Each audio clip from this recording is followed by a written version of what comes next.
Hey, tonight we're diving into a truly magical time in history, the mysterious Dark Age Britain of King Arthur's time. Get cozy under your blankets, maybe light a soft candle if you'd like, and let the gentle rhythm of this story carry you back through time. I promise, by the end of our journey together, you'll see both the challenges and wonders of this fascinating era in a whole new light.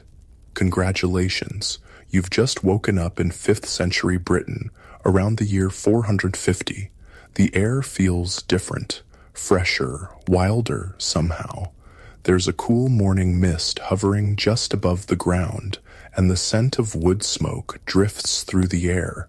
The good news is that you've arrived in a time of incredible change and fascinating possibilities. The bad news? Well, let's just say this isn't exactly the most peaceful moment in British history. You find yourself standing on a grassy hilltop overlooking a small village nestled in a valley. Down below, thatched roof houses cluster together like mushrooms sprouting after rain. Thin trails of smoke rise from their center openings. This is Britain just as the Roman legions have departed these shores, leaving behind a land in transition. For nearly 400 years, Britain had been part of the mighty Roman Empire. The Romans, those people in fancy armor who built straight roads and large bathhouses where they liked to soak and gossip. They had brought order, luxury goods, and a certain way of life that many people had gotten quite used to. But now they're gone, their legions called back to Rome to deal with troubles closer to home. It happened about 40 years ago, a voice says beside you. You turn to find an old man with a weathered face and kind eyes. He leans on a wooden staff and gazes down at the village. I was just a boy when the last Roman soldiers boarded their ships. Some say Emperor Honorius sent a letter telling us Britons to look to our own defense. Others say it was that General Constantine who took our soldiers away for his wars. Either way, they left us. The old man gestures toward the valley. The good news is that we're still here, still living, still growing food and raising our children. The bad news is that without the Roman legions, others have come who want our lands. From this hilltop, you can see how the landscape is divided into small fields with low stone walls. There are sheep grazing on the hillsides, and in some of the fields, you notice people working the land with simple tools. It's a peaceful scene, but there's also a tension in the air, like the feeling before storm. Who am I? The old man chuckles when you ask. I'm just Caddock, once a stone mason who worked on the Roman buildings in the town of Corinium. Now I'm just an old man who remembers the old days. Caddock invites you to walk with him down to the village. As you descend the gentle slope, he explains how life has changed since the Romans left. We still use some of their old buildings, of course. Why build new when perfectly good walls stand ready? But many of the finer things are harder to come by. The pottery from Gaul, the olive oil from Hispania, the fine glass vessels, those trading ships don't come as often as they once did.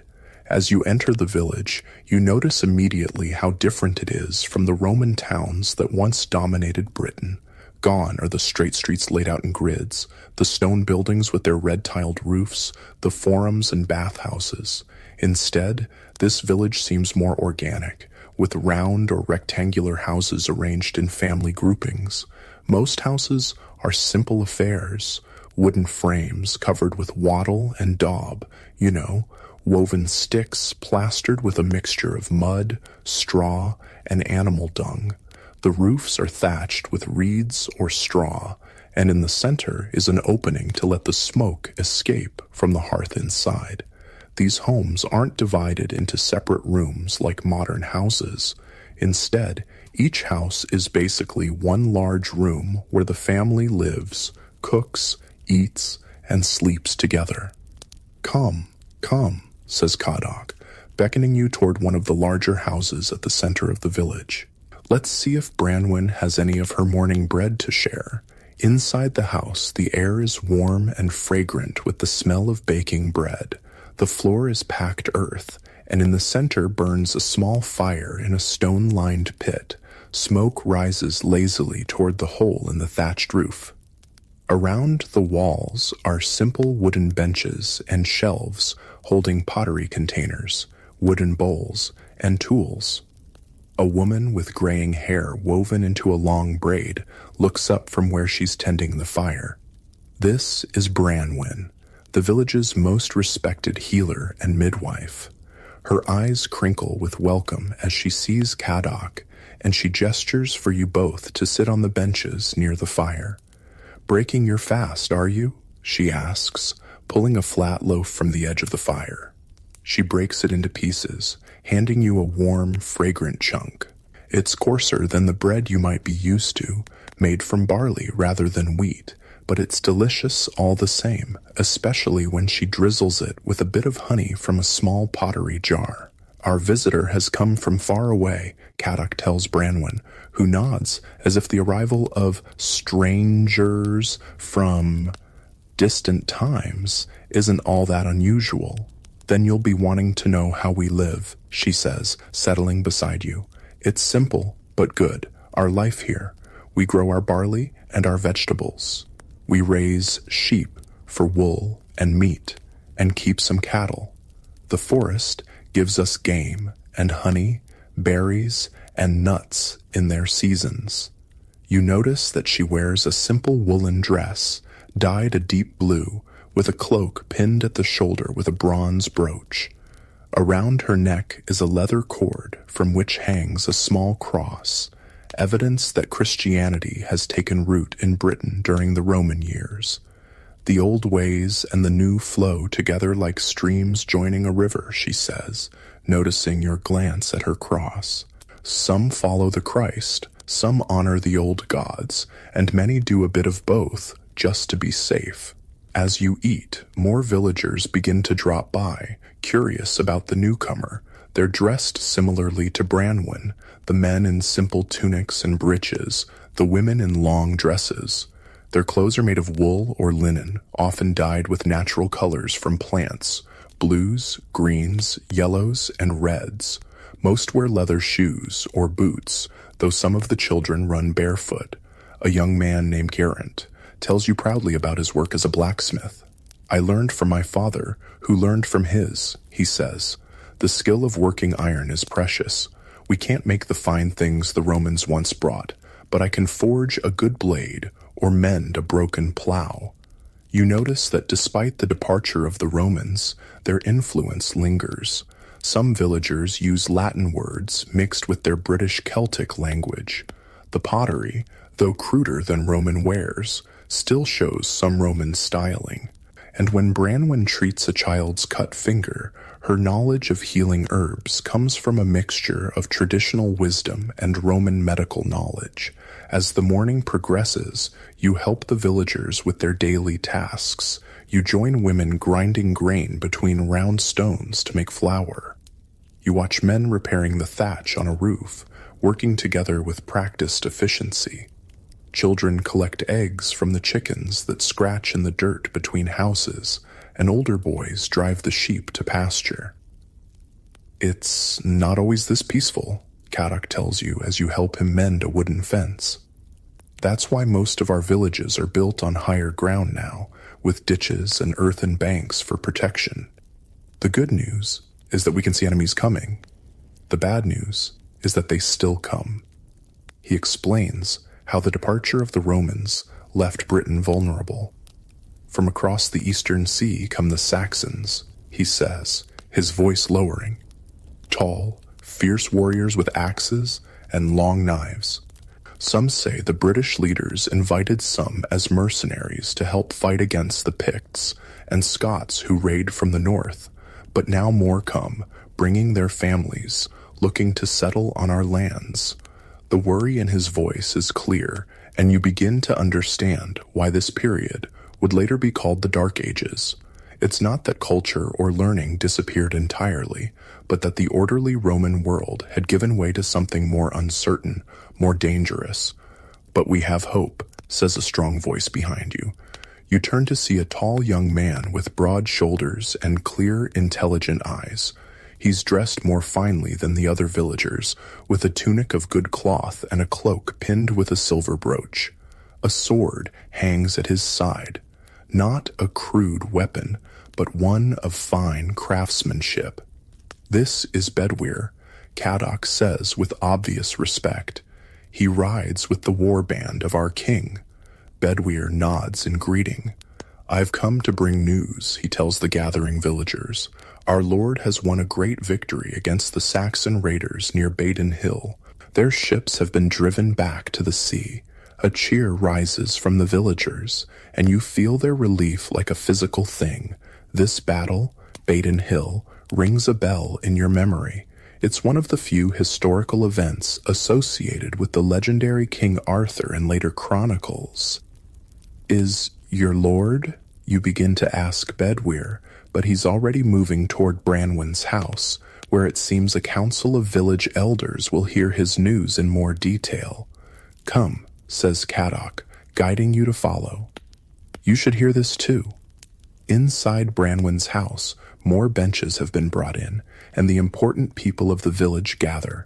The blacksmith, a weathered farmer with calloused hands, an elderly woman whose intricate cloak pin marks her as someone of status, and several others.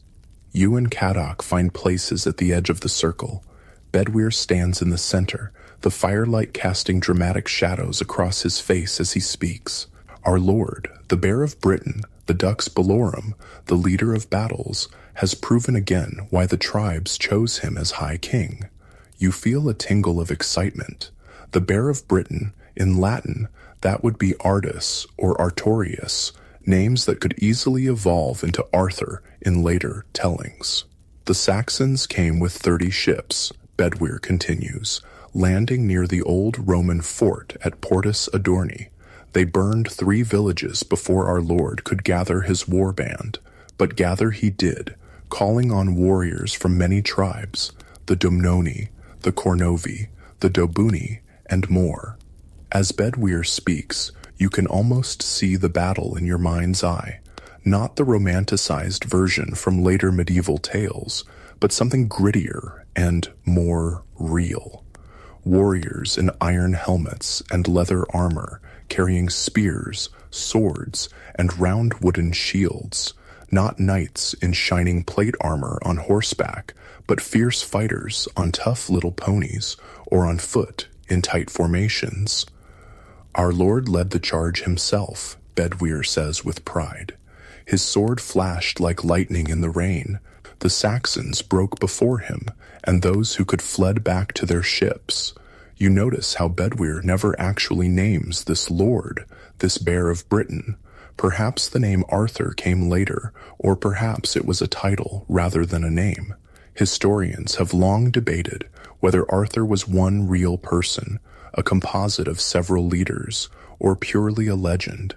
But in this moment, in this village, the people clearly believe in their protector.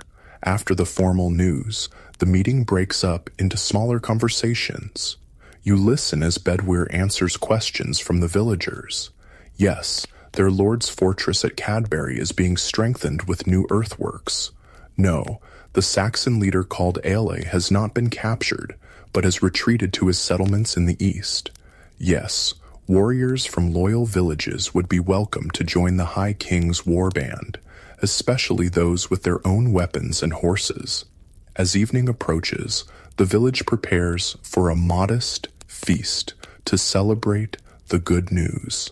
A pair of geese are roasting over the communal fire pit at the village center. Women bring out loaves of bread, wooden bowls of peas pottage, a thick soup of dried peas, and crocks of ale made from fermented barley. The ale is served in wooden cups or pottery mugs, and you notice it's weaker than modern beer, safer to drink than water from streams that might be contaminated, and a valuable source of calories and nutrients for hard-working people. The feast is simple by modern standards, but to these villagers, it's a joyful occasion. As darkness falls, someone produces a small harp, and songs begin, some in British Celtic, some in Latin. The songs tell of brave deeds in battle, of the old Roman days, of the Christian saints who brought their faith to Britain, and of the old gods of hill and stream who some still honor in secret. Bedwyr sits beside you at one point and speaks in a lower voice. "You're not from any tribe, I know," he says, studying your face. "Your speech is strange, your manner different, yet Kadok vouches for you, and he's a wise man. You ask him more about his lord, this possible Arthur figure, trying not to seem too eager or too knowledgeable about a future where this leader would become the stuff of legend. My lord is a man of both worlds," Bedwyr says thoughtfully. His grandfather was Roman, a commander of cavalry. His mother's people were of the old royal line of the Dubunni tribe. He was educated by Christian monks, but honors the old ways too. He describes a leader who has united many of the British tribes under his banner to stand against the Saxon incursions. He's not a king in the old sense, claiming power through blood alone. The tribal leaders chose him for his wisdom in council and his courage in battle. He takes counsel from many, from warriors, from Christian priests, from the old druids who still keep the ancient knowledge. You ask about Camelot, about a round table of knights, about Merlin the wizard, the elements of Arthurian legend that would develop over the centuries. Bedwyr looks puzzled at some of these questions. "My lord holds his court at the old hill fort at Cadbury," he says. "It's a strong place, with new walls of earth and timber reinforcing the ancient ramparts. As for a round table," he laughs, "our lord does insist that when the tribal leaders meet in council, they sit in a circle so that none may claim precedence over others. Is that what you mean? And Merlin?" Bedwyr's expression grows more serious. "There is a wise man who advises my lord. Myrddin, he's called. Some say he's a Christian monk who studied in Rome. Others whisper he's one of the old druids. He knows the stars and the healing plants. He remembers the old histories and the bloodlines of the tribes. But a wizard?" He shrugs. "The Christ priests would call such talk sinful." As the evening deepens, the celebration grows quieter. Children have fallen asleep on their parents' laps. The fire burns lower. Kadok finds you and leads you to his own small house at the edge of the village. "You can sleep here tonight," he says, showing you to a simple pallet of straw covered with woolen blankets. "Tomorrow, if you wish, you can go with Bedwyr when he returns to our lord's fortress. Perhaps you'll find more answers there to the questions I see burning in your eyes." As you settle onto the surprisingly comfortable bed, listening to the night sounds of the village, a dog barking in the distance, the soft lowing of cattle, the whisper of wind in the thatch, you reflect on what you've learned. This Dark Age Britain is both familiar and strange. The people have the same hopes and fears as people in any time. They want safety, enough food, a meaningful life. But they live in a world where the old Roman certainties have crumbled, where new threats and new possibilities swirl like the mist in the valleys. The legend of King Arthur would grow from this soil, from real battles against Saxon invaders, from the mixture of Roman and Celtic cultures, from the blend of Christianity and older beliefs. Later storytellers would add shining armor, courtly romance, magical swords, and the quest for the Holy Grail. But here, in this village on this night, you've glimpsed something of the historical reality that might lie behind the myth. As sleep begins to claim you, you wonder what tomorrow will bring, what you might discover at the fortress of the Bear of Britain. The blanket is warm, the night sounds soothing, and your last thought before drifting off is that even in these so-called dark ages, there are plenty of lights still burning. You wake to the soft sounds of the village coming to life, the gentle lowing of cattle, the distant ring of the blacksmith's hammer, and the murmur of voices as people begin their day's work. Sunlight filters through the small smoke hole in Kadok's roof, casting a dusty beam across the packed earth floor.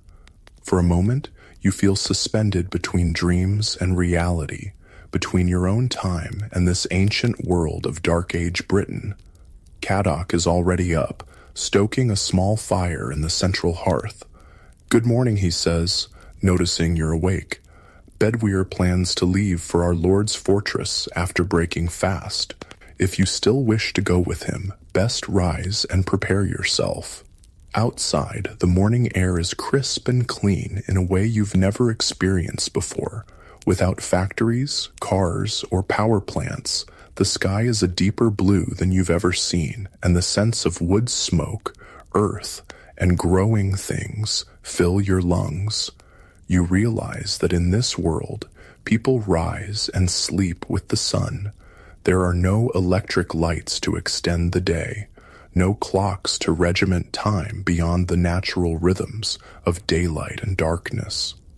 At the village center, people gather to share a morning meal of leftover bread, some early berries, and a thin porridge made from barley. Bedwyr is there, speaking with a young man who appears to be preparing to join him on the journey. "Ah, our visitor," Bedwyr says, nodding to you. "Caddock says you wish to travel with me to my lord's stronghold. Good. We welcome those who come in peace and bring news from distant places." The young man beside him is introduced as Gawain, a name that sends a little tingle of recognition through you. Could this be the origin of the legendary Sir Gawain of later Arthurian tales? This Gawain is no knight in shining armor, though.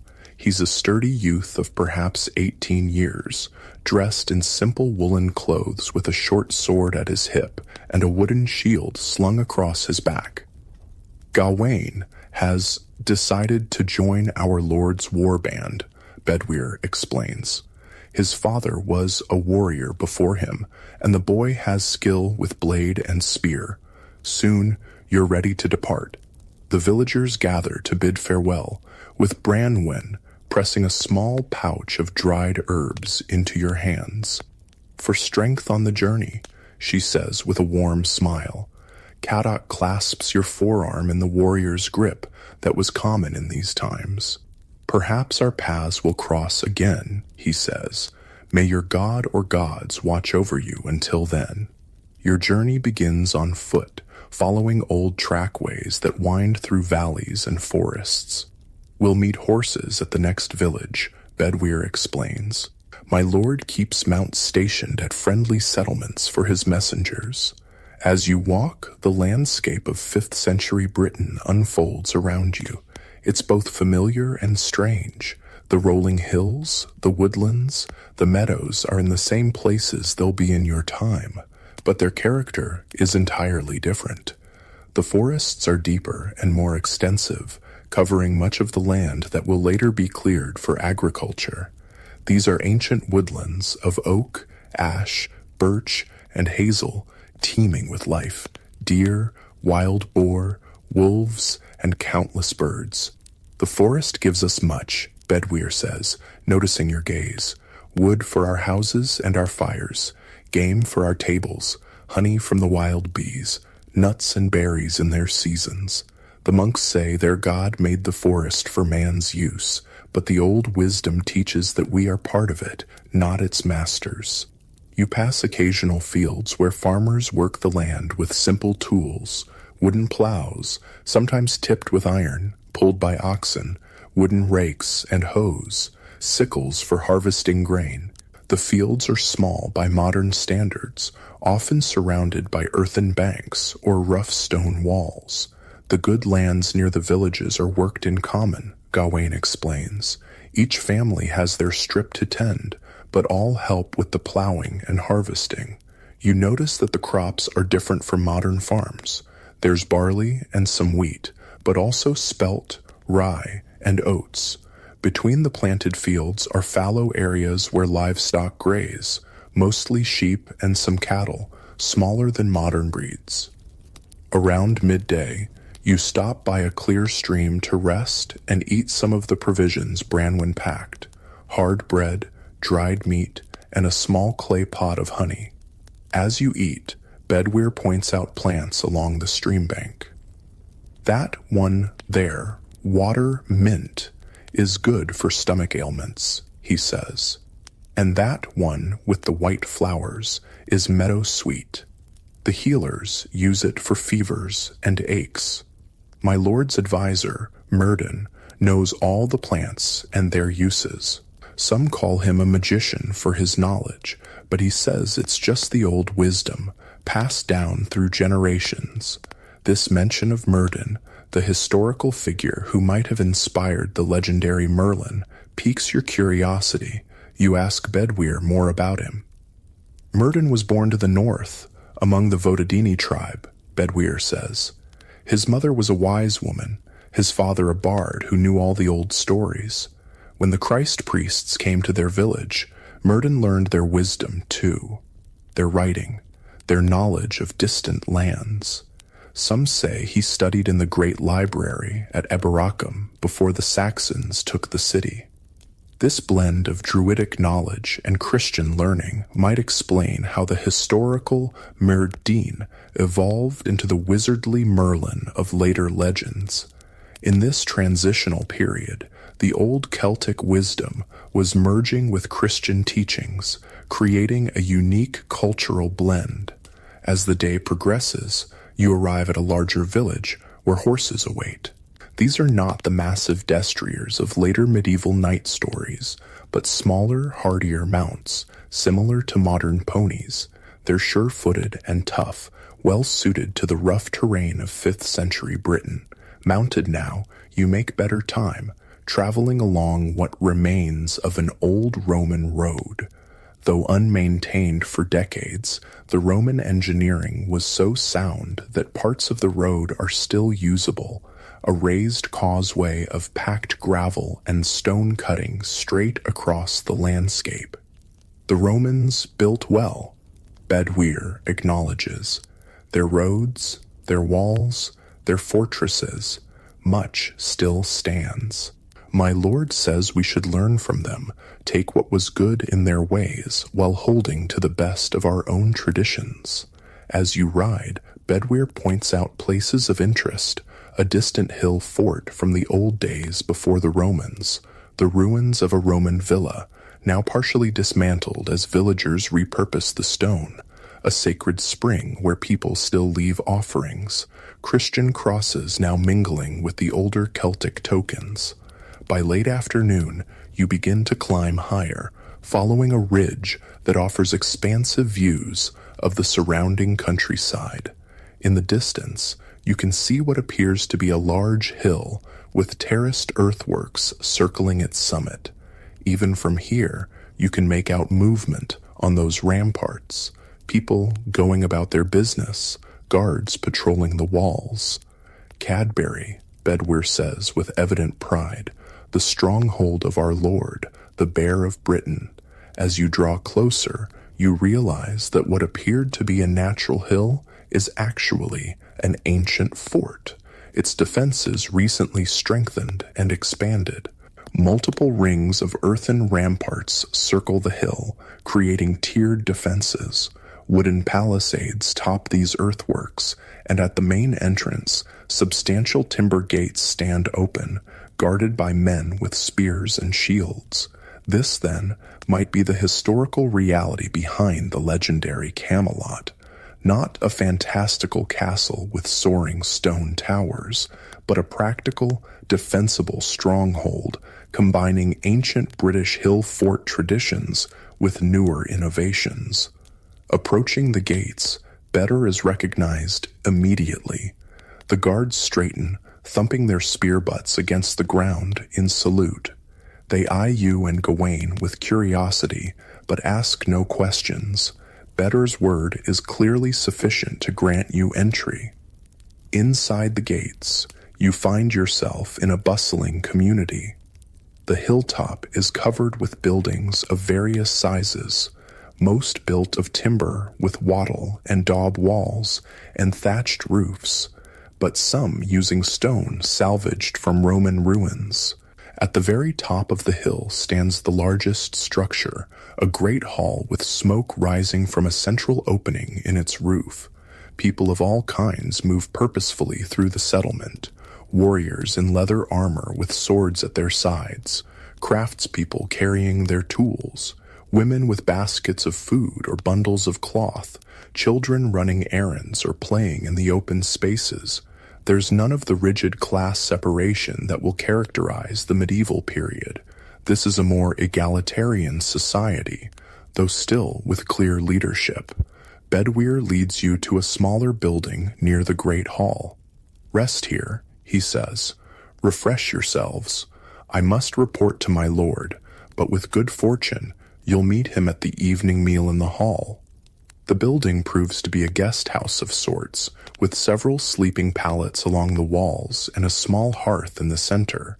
A young boy brings water for washing and takes your cloaks. "Are you from beyond the sea?" the boy asks, eyes wide with curiosity. You wear strange clothes, and your speech is odd. You give him a vague answer about coming from far away, which seems to satisfy him.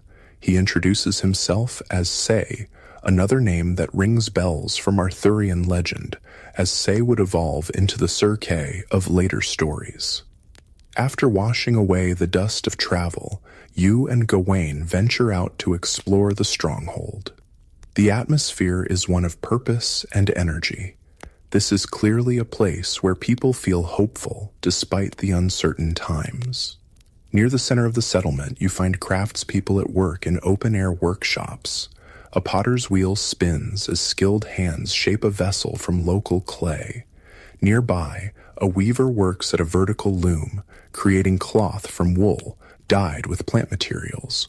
Wode for blue, madder for red, weld for yellow.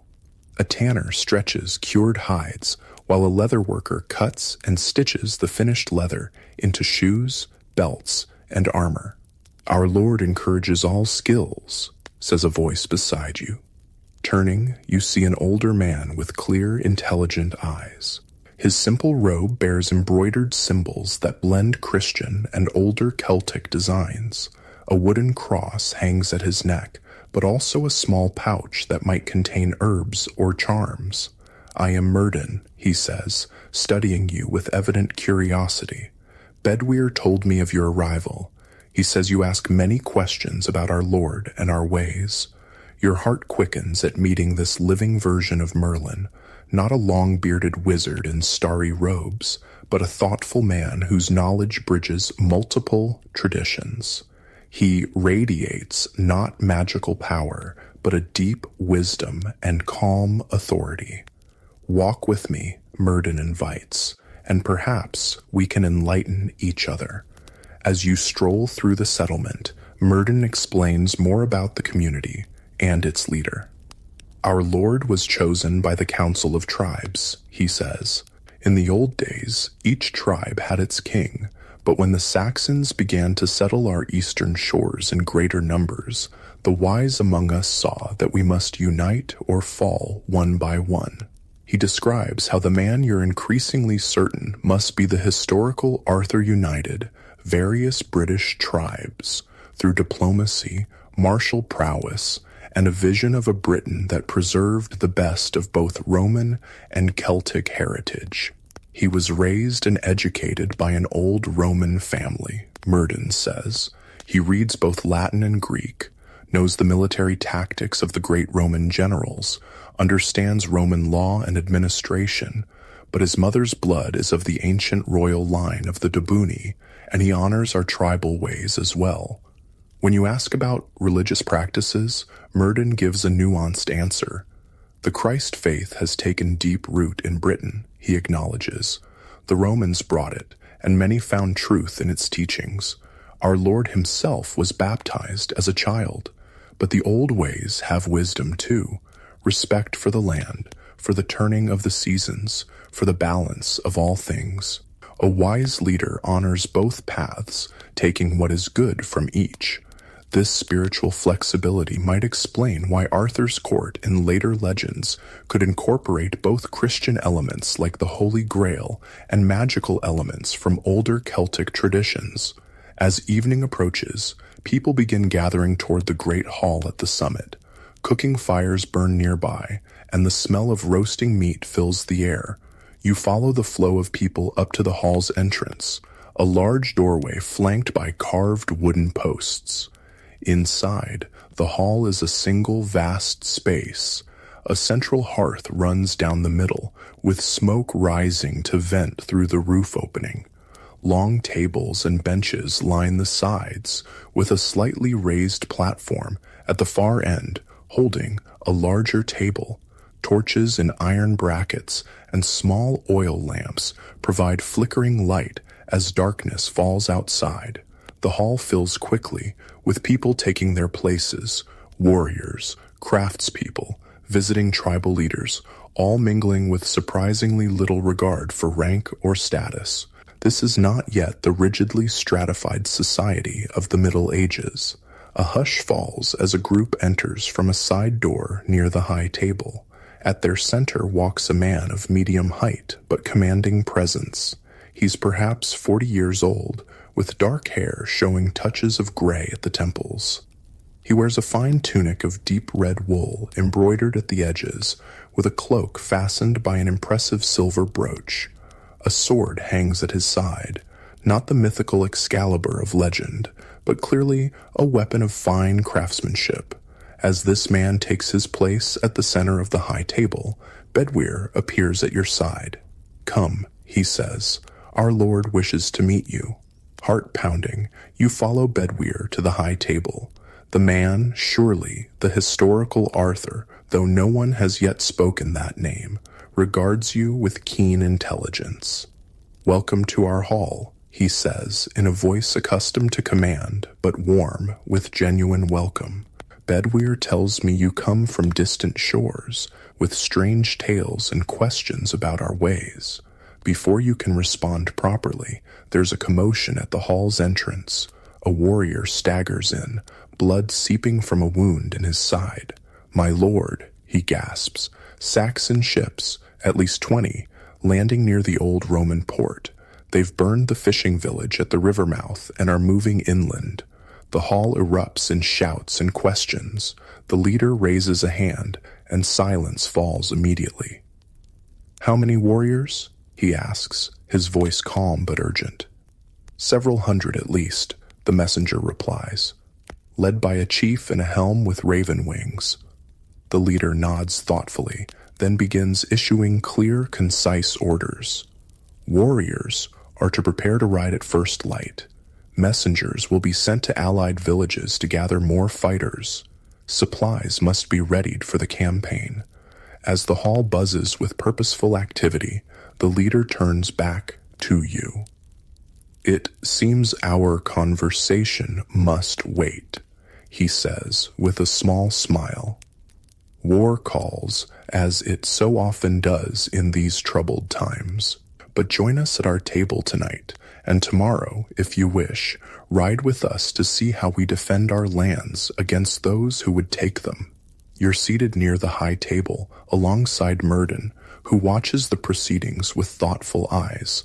Servants bring food: roasted venison and pork, barley bread, stewed vegetables, and small cakes made with honey.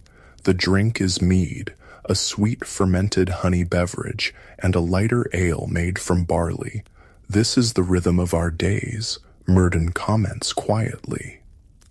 Moments of peace and creation interrupted by the call to defend what we've built. It has been so since the legions left.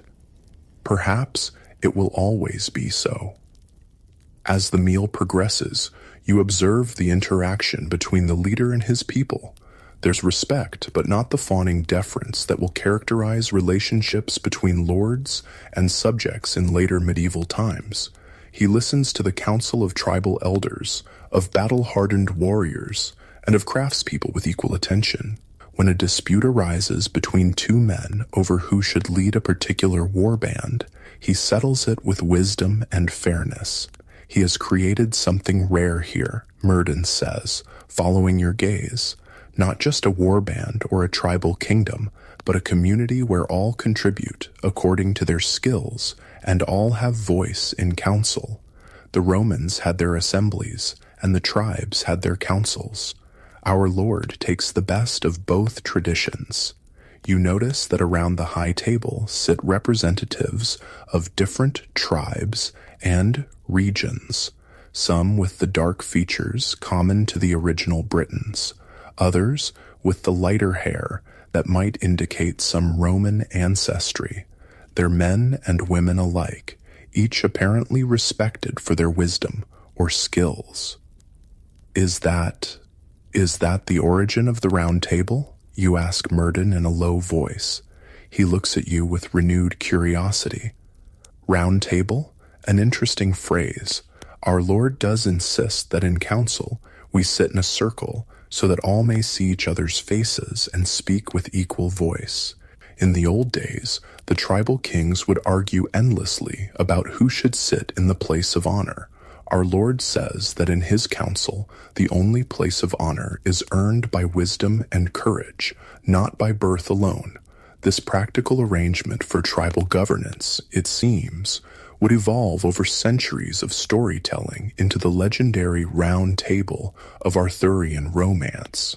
After the meal, warriors gather in small groups, preparing for tomorrow's campaign. Some sharpen blades or repair leather armor. Others speak in low voices about tactics and previous battles. A few seek quiet moments with loved ones before departure. You find yourself drawn to a small group near the edge of the settlement, where Bedwyr is instructing younger fighters, including Gawain. By the light of a small fire, he demonstrates sword techniques, moving with practiced grace. The Saxon fights with fury and strength, he explains. He charges forward with his shield and strikes with his long knife. But fury can be turned against itself. The disciplined warrior steps aside, lets the charge pass, then strikes. He demonstrates a fluid movement, stepping past Gawain's practice lunge and tapping him lightly on the back. This is not the stylized combat of later medieval romances, but practical battlefield technique, focused on survival and victory. These warriors aren't knights in shining armor, but practical fighters in leather and wool, carrying shields of lindenwood, spears of ash, and iron-bladed swords. As the evening grows later, people begin to seek their rest in preparation for the early departure. You return to the guest house, where pallets have been prepared with surprisingly comfortable bedding, woolen blankets stuffed with clean straw. Though you lie down, sleep proves elusive. Tomorrow, it seems, you'll witness a Dark Age battle, perhaps one of the very conflicts that would eventually be recorded in the sparse historical accounts of this period and later expanded into the legendary battles of King Arthur. Through the smoke hole in the roof, you can see stars, brighter and more numerous than in your light-polluted modern world. They're the same stars that have watched over humanity for countless generations, silent witnesses to the rise and fall of empires, to moments of greatness and terrible darkness. In this liminal space between wakefulness and sleep, between your own time and this ancient world, you reflect on what you've learned. The historical reality behind the Arthurian legends seems both more ordinary and more remarkable than the medieval romances would suggest. No magical sword Excalibur here, no wizardly spells from Merlin, no knights in shining armor, but something perhaps more impressive, real people fighting to preserve their way of life, to build something lasting in a time of great uncertainty. The soft sounds of the stronghold settling for the night eventually lull you towards sleep. The distant murmur of voices, the occasional bark of a dog, the whisper of wind through thatch. Your last conscious thought is anticipation of what tomorrow will bring. A glimpse, perhaps, of how the battles of a Dark Age warlord would transform, through centuries of retelling, into the glorious victories of the once and future king. You're awakened before dawn by the sounds of the stronghold, preparing for war. The low murmur of voices, the clink of weapons being gathered, the nickering of horses. For a moment, you lie still, remembering where you are, a guest house in a hill fort in 5th century Britain, about to witness events that might form the historical basis for the Arthurian legends. Outside, the eastern sky shows just the faintest lightning, stars still bright overhead. The air is cool and misty, carrying the scent of cook fires and damp earth. People move through the pre-dawn darkness with purpose, their faces serious but not panicked. This, you realize, is a community accustomed to threat and response. Bedweir appears at the guest house door. "Our Lord says you may ride with us if you wish," he says. Not in the battle line, of course, but with the observers on the ridge. Few from distant lands have seen how we fight to defend our homes. You agree readily, curious to witness history unfolding before your eyes. Bedweir nods and gestures toward a small cook fire where people are gathering to break their fast. "Eat," he advises. "We have a long ride ahead, and none can say when we'll next have leisure for food." The pre-battle meal is simple but hearty: barley porridge sweetened with honey, hard bread, and strips of smoked meat. A woman moves among the warriors with a large pottery jug, pouring a thin ale into wooden cups. This morning drink isn't for intoxication, but for calories and liquid, important for men about to exert themselves in battle. As you eat, you observe the war band preparing. These aren't the knights of later medieval romance, but something more akin to the Celtic warriors of earlier times, blended with elements of Roman military discipline. Some wear leather armor reinforced with metal plates, others wear mail shirts, thousands of interlocked iron rings that offer good protection against slashing weapons. Most have iron helmets, many clearly repurposed from old Roman designs. Their weapons are practical and deadly: iron-bladed spears with ash shafts, swords of various designs, small throwing javelins, and round shields made of wood covered with leather or linen.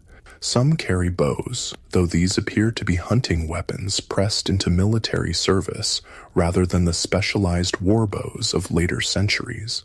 Looking at these Dark Age warriors, you can see elements that would evolve into the heavily armored knights of later Arthurian tales. But the reality here is more pragmatic, more rooted in the necessities of survival. The leader, the man who might be the historical Arthur, emerges from the great hall, already dressed for battle in a mail shirt that gleams dully in the growing light. His helmet bears no crown, but is distinguished by a band of bronze around the rim. At his side hangs his sword in a leather scabbard reinforced with bronze fittings, not the magical Excalibur of legend, but clearly a weapon of excellent craftsmanship. He moves among his warriors, speaking briefly with various group leaders, checking preparations with the calm efficiency of an experienced commander. You notice how the warriors straighten when he approaches, eager for his approval, but not cowering in fear. He leads through respect, not terror. Myrddin stands nearby, watching the preparations with thoughtful eyes. Unlike the wizardly Merlin of later stories, he wears no magical robes, but simple wool garments with some embroidered symbols. A leather satchel hangs at his side, containing herbs for healing, you guess, not magical potions. "Will you join us on the campaign?" you ask him. Myrddin nods. "I go where our Lord goes," he says. "My knowledge of herbs can mend wounds, and sometimes my counsel aids in understanding our foes." "And you?" Bedweir says you'll observe from the ridge. When you confirm this, Myrddin studies you with those penetrating eyes. "Good. Watch carefully then. What you witness today is not just men fighting men. It is the meeting of different worlds, different visions for what these islands might become. Soon the war band is mounted and ready to depart. Perhaps 300 warriors in total, some on horseback, others on foot, arranged not in rigid formations, but in groups based on tribal affiliation or family bonds. These groups have trained together, fought together, and trust each other in the chaos of combat. You're provided with a sturdy pony and placed in a small group of non-combatants, a couple of tribal elders too old to fight but valued for their counsel, a young monk who serves as a scribe, and several messengers who will carry news of the battle to allied settlements. As you ride out through the gates of the stronghold, the sun peaks above the horizon, burning away the morning mist and revealing a landscape of rolling hills, patches of ancient forest, and small cultivated fields. The column moves at a steady pace, following old trackways that wind across the countryside. "We go to the river crossing near the old Roman port," explains one of the elders riding beside you, a weather-beaten man named Geraint. "If the Saxons wish to move inland, they must cross there. Our Lord plans to meet them at the ford." The strategic thinking is sound.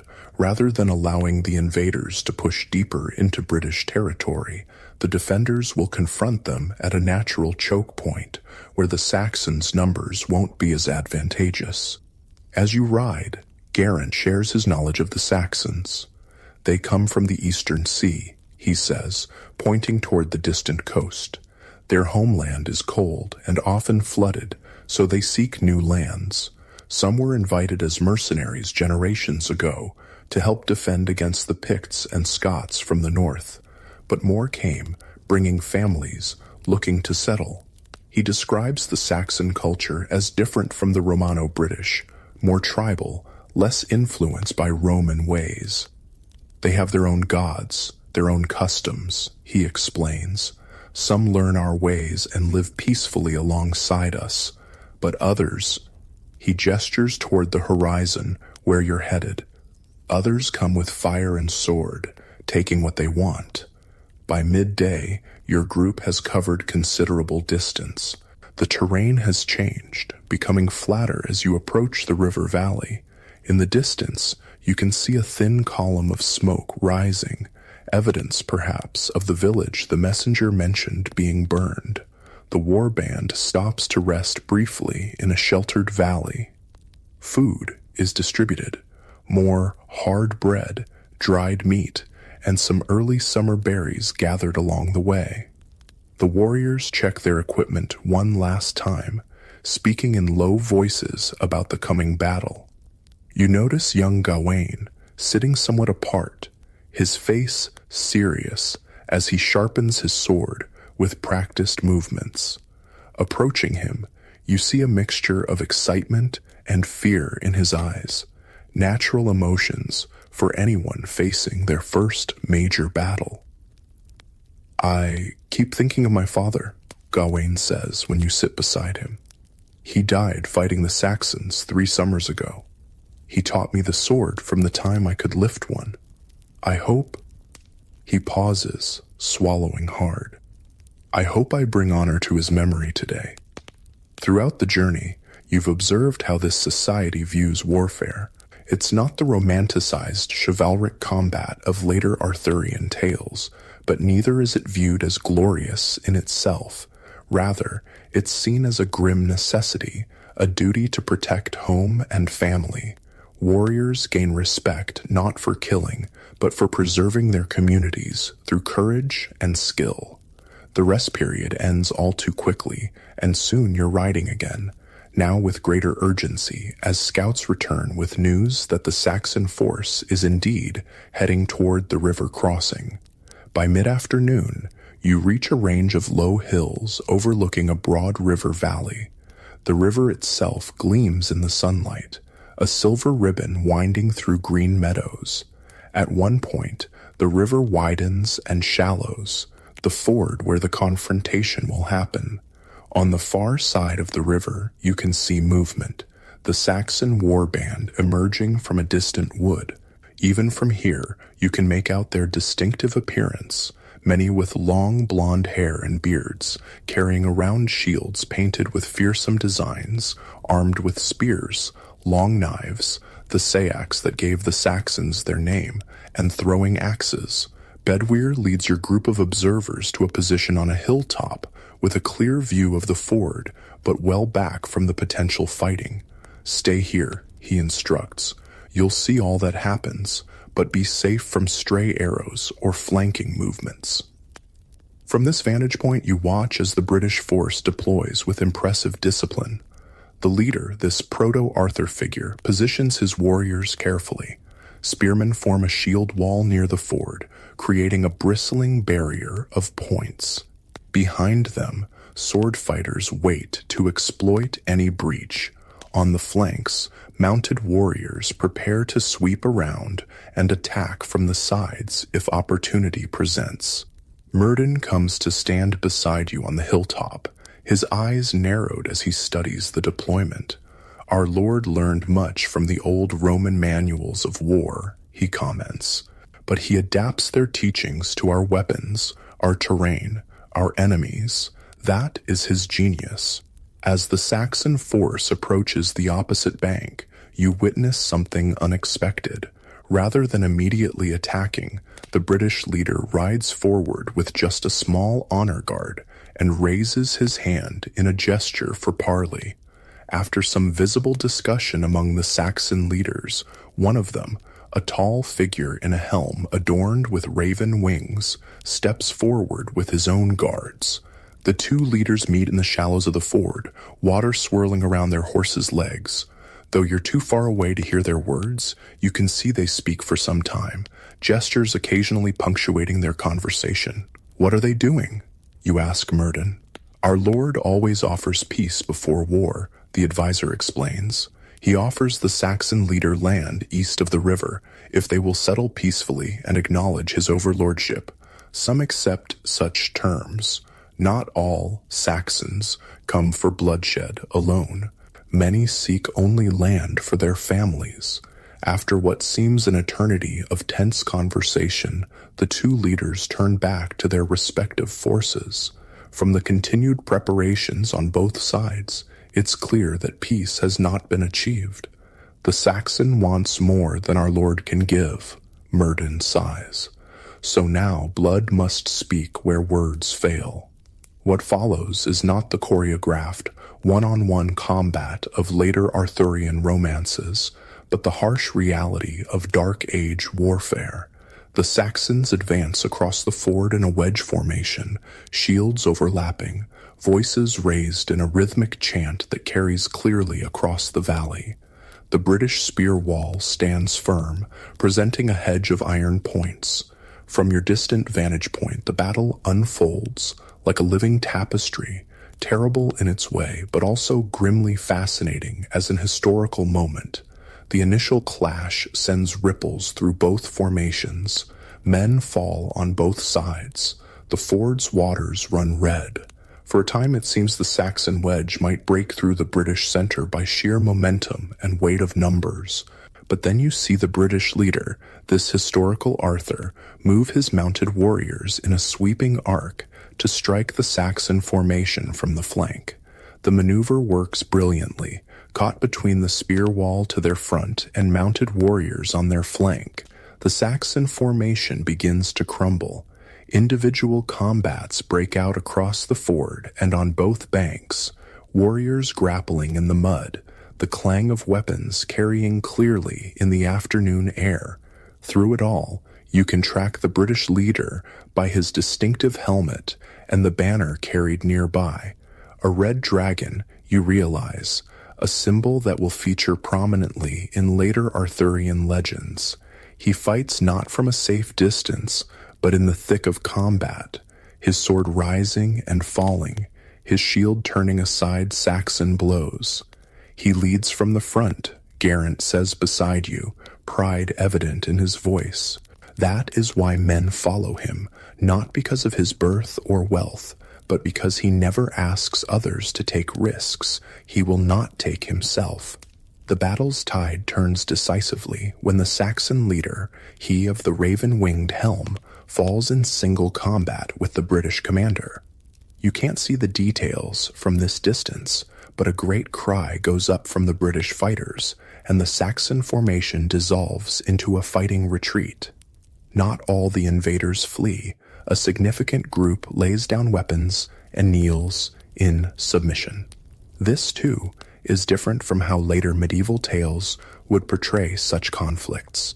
In the harsh realities of Dark Age survival, taking capable prisoners who might become settlers under your rule was often more valuable than slaughtering enemies.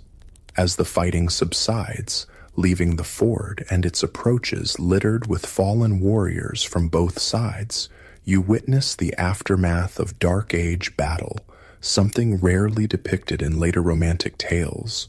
The wounded are gathered by comrades.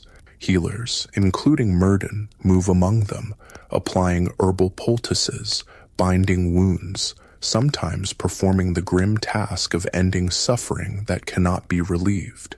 You notice the British leader moving among his wounded men, speaking to each, clasping hands or shoulders in recognition of their sacrifice. He shows similar respect to wounded Saxon prisoners, ensuring they receive care alongside his own men. This compassion toward defeated enemies might help explain how, in later centuries, Arthur would be remembered not just as a successful warlord, but as an exemplar of noble kingship. As evening approaches, a temporary camp is established on the British side of the ford. Fires are lit, sentries posted against any renewed attack. The dead are gathered for burial, British warriors to be returned to their home settlements for proper rites, Saxon dead to be buried in a common grave with whatever rituals their surviving countrymen deem appropriate.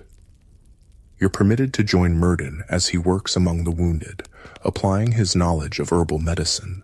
His methods blend practical Roman medical knowledge with older Celtic healing traditions.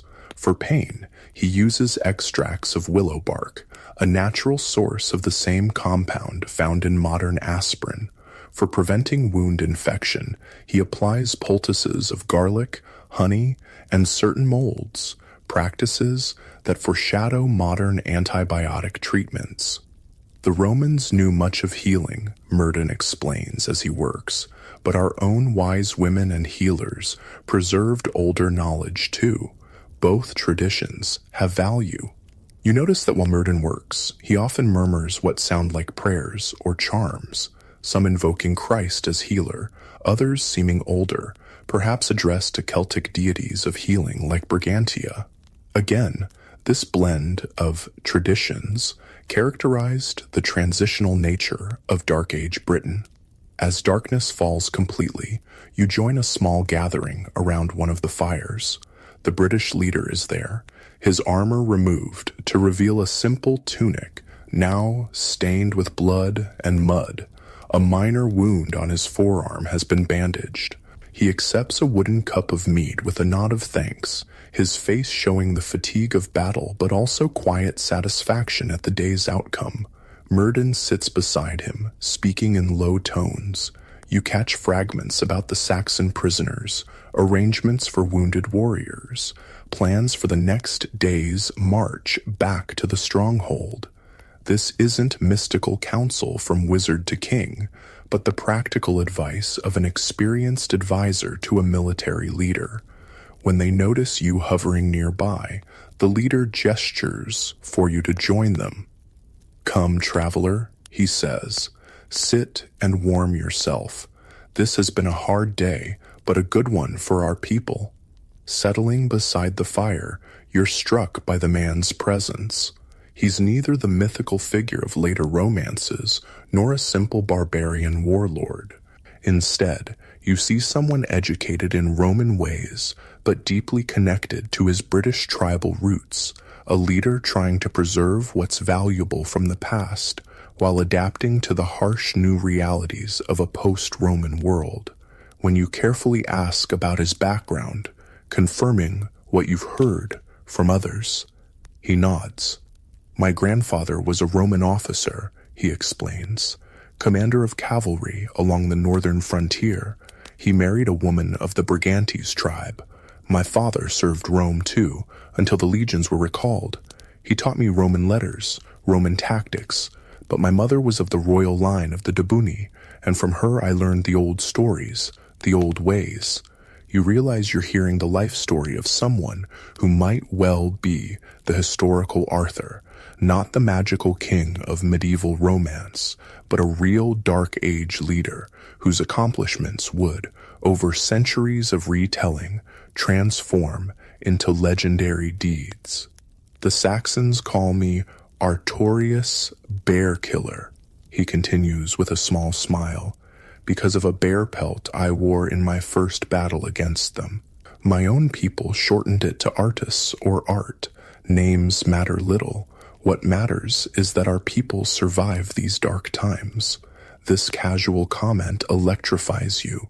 Here, perhaps, is the origin of the name Arthur, a battle title that would eventually become inseparable from the legend. As the evening deepens, warriors gather around various fires, sharing food and drink, treating wounds, remembering fallen comrades.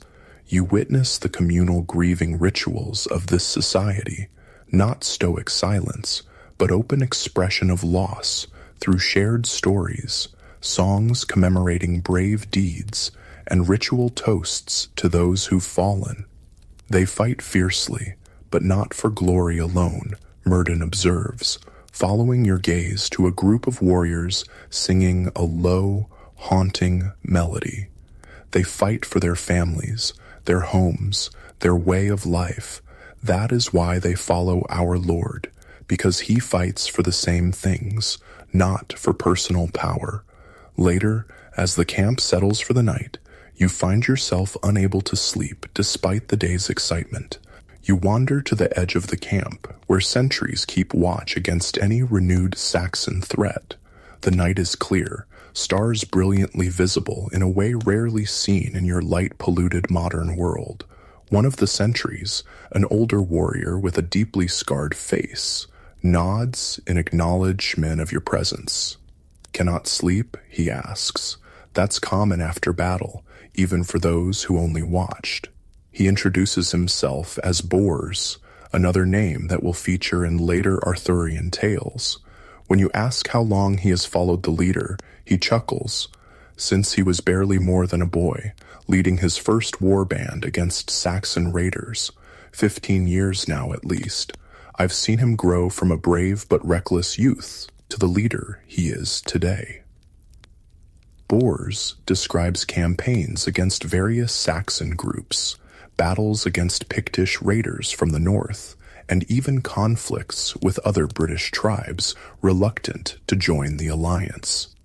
Not all our own people welcomed his vision at first, Bors explains, and some tribal kings preferred their independence, even if it meant eventually falling one by one to the Saxons.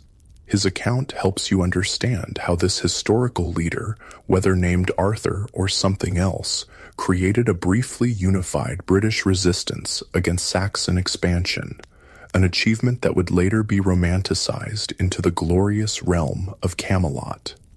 Will we defeat them all in the end? Bors muses, gazing toward the eastern horizon where Saxon settlements lie. Who can say? They are many, and more come each year. But while our Lord lives, we hold them back, maintain something of the world we knew before. This realistic assessment matches the historical record.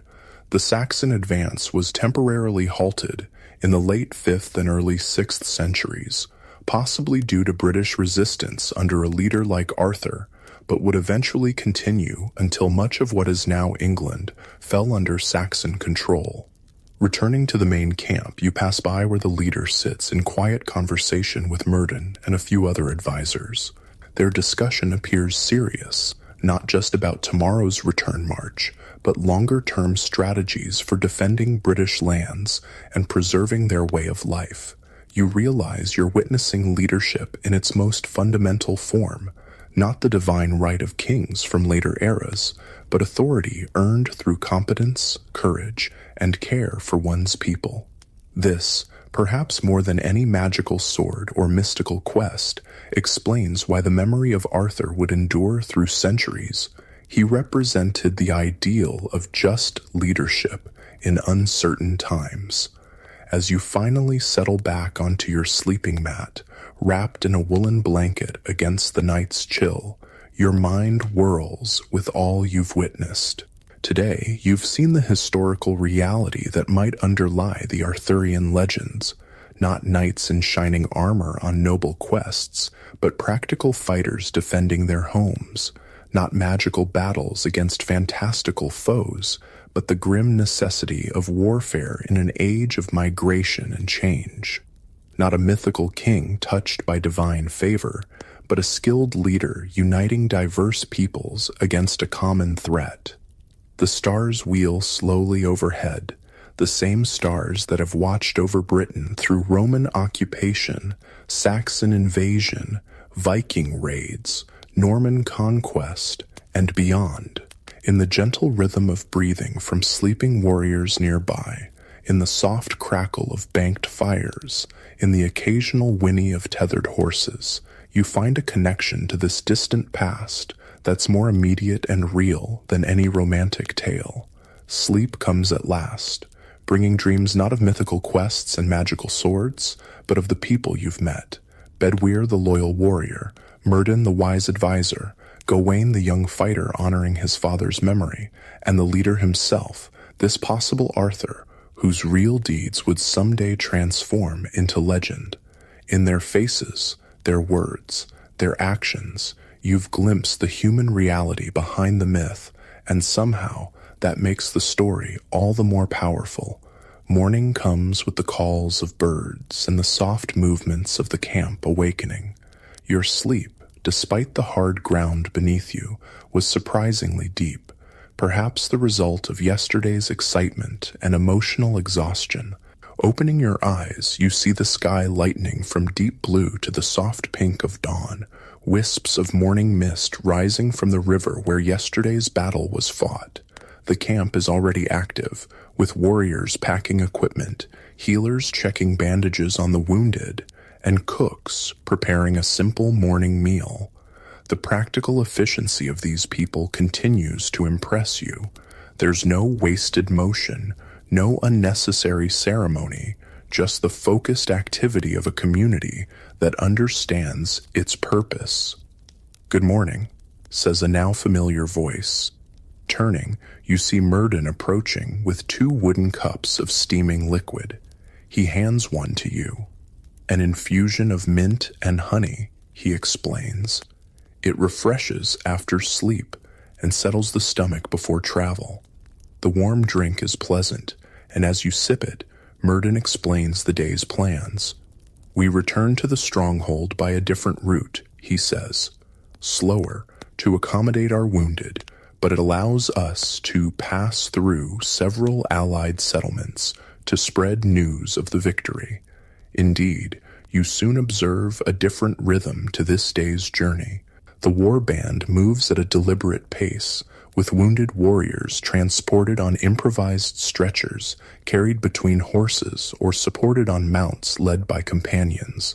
The Saxon prisoners, perhaps 30 men who surrendered during yesterday's battle, walk in a loose group, guarded, but not bound or mistreated. "What will happen to them?" you ask Bedwyr, who rides nearby. "They have sworn oaths to our Lord," he explains. "Some will be ransomed back to their people east of the river. Others, who have skills we need, smiths, carpenters, boat builders, may choose to settle in our territories under our protection." This pragmatic approach to former enemies reflects the fluid nature of Dark Age society, where practical alliances and the need for skilled hands often outweighed ethnic divisions. It helps explain how, over generations, Saxon and British communities would gradually integrate in some regions. As the column advances through the morning, you notice how the leaders constantly send scouts ahead and to the flanks. "The Saxons are not our only concern," Bedwyr explains when you ask about this vigilance. "Some British tribes to the west remain hostile to our lord's authority, and always there are outlaws and bandits who prey on travelers. By midday, your group approaches a small settlement nestled in a sheltered valley. Unlike the village you first visited, this one has more substantial defenses, a ditch and earthen bank topped with a wooden palisade. The gates stand open, however, and people stream out to greet the returning warriors. News of the victory has somehow preceded you, probably carried by fast-riding messengers dispatched during the night. The welcome is joyous, with women and children running to embrace returning fighters, elders nodding in approval, and the settlement's leaders stepping forward to formally greet the man you now know might be called Artorius, the possible historical Arthur. The column halts here for several hours, allowing the wounded to rest and everyone to enjoy a proper meal. The villagers bring out their best food, freshly baked bread, roasted meats, early summer vegetables, and mead in clay cups. It's a modest feast by modern standards, but represents significant generosity from people who live close to subsistence. During this rest period, you observe how information spreads in a society without printing or mass communication. The leader speaks formally to the village elders, providing a factual account of the battle. Meanwhile, warriors share their experiences with relatives and friends, embellishing some details while downplaying others. A youth with a small harp, a bard in training, you realize, moves among the groups, listening intently, occasionally asking questions. He gathers the stories, Murden explains, following your gaze to the young bard. He will shape them into songs and tales to be remembered when written words are few. In time, this battle will join others in the songs of our Lord's deeds. You're witnessing, you realize, the very process through which historical events transform into legend, the first steps in the long journey from a real Dark Age battle to the mythical conflicts of later Arthurian tales. While in the village, you also observe more of the practical crafts that sustain life in this era. Women spin wool into thread using simple drop spindles, a technology unchanged for thousands of years. Others weave the thread into cloth on upright looms. Men work leather into shoes, belts, and armor, or carve wood into bowls, spoons, and tool handles. What strikes you most is how few possessions people own compared to modern times. Each item represents significant labor and is made to last, used until it wears out, then repaired if possible, and finally repurposed when repair is no longer feasible. Nothing is wasted, and craftsmanship is valued highly. A small girl approaches you shyly, holding out a small wooden doll, her most precious possession, you guess. When you admire it, her face lights up. "My father made it," she explains proudly. "He's a woodcarver. He's making me a new one because I'm growing too big for this one." This simple interaction reminds you that despite the vast differences in material culture, the emotional lives of these people, their family bonds, their pride and skills, their small joys, remain recognizably human. As the day progresses, you witness another important aspect of Dark Age Britain, the religious practices that reflect a society in spiritual transition. The village has a small Christian chapel, a simple timber building with a cross mounted above its door, but near the edge of the settlement stands a sacred spring surrounded by stones, clearly a site of worship predating Christianity. When some of the wounded are brought to this spring for its healing waters, you notice how the attendants blend practices, making the sign of the cross while also leaving small offerings of food or flowers at the spring itself. No one seems troubled by this mixing of traditions. "The Christ faith grows stronger each generation," Murden comments, observing your interest. "The Romans brought it, and many find truth in its teachings. But the old ways knew things too, the healing powers of certain places, the turning of the seasons, the balance of all living things. A wise person honors both paths." This spiritual flexibility helps explain how elements of older Celtic beliefs, magical wells, enchanted landscapes, supernatural beings, would later intermingle with Christian elements in Arthurian legends. By mid-afternoon, your group is ready to continue the journey. The leader thanks the village elders for their hospitality, promising to send them iron tools and salt, valuable commodities, in appreciation. As the column reforms, you notice that a few village youths have joined the war band, eagerly accepting the chance to travel to the main stronghold and perhaps become warriors themselves. The afternoon's journey takes you through varied landscapes, open meadows where sheep graze, patches of ancient forest, and occasionally past the ruins of Roman villas or way stations, their stones partially reclaimed by nature or repurposed for newer, simpler buildings. Many great Roman works still stand throughout our lands, Bedwyr tells you. Roads, bridges, walls, buildings. We use what we can, but much of their knowledge has been lost. Our smiths cannot make steel of the same quality. Our masons cannot cut stone with such precision. Our potters cannot create such fine wares. This sense of living amid the remnants of a more sophisticated civilization helps explain the nostalgic quality that would later infuse Arthurian legends. The sense of a golden age lost, a civilization in decline trying to preserve what it can of former glories.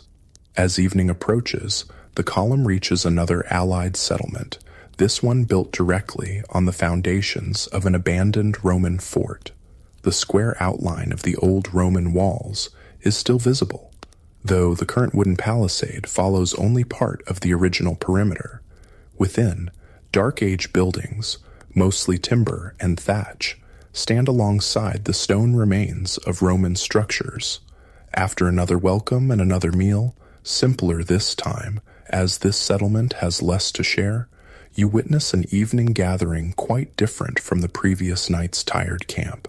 Now that the danger has passed and the wounded are being cared for, there's time for storytelling and music. In the central space of the settlement, villagers and warriors gather around fires as darkness falls.